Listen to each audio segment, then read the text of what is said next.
The film Avatar: Fire and Ash confidently secured a leading position over its opening weekend.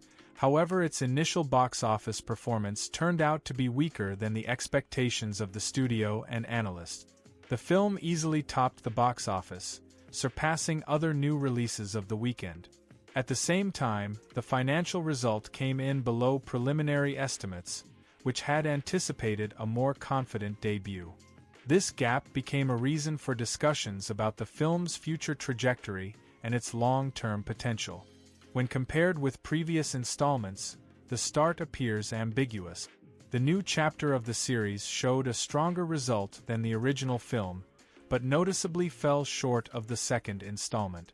The franchise sequel set a very high bar that the third film was unable to match. In international markets, the situation looks more stable. Global box office performance is developing within expectations and demonstrates a more even dynamic.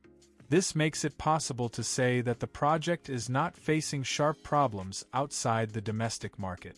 At the moment, there are no grounds to speak of a catastrophe. The film was released during a period of limited competition, which creates favorable conditions for a prolonged theatrical run. The experience of Cameron's previous works shows that his films often generate the bulk of their revenue not at the start, but over an extended period of time.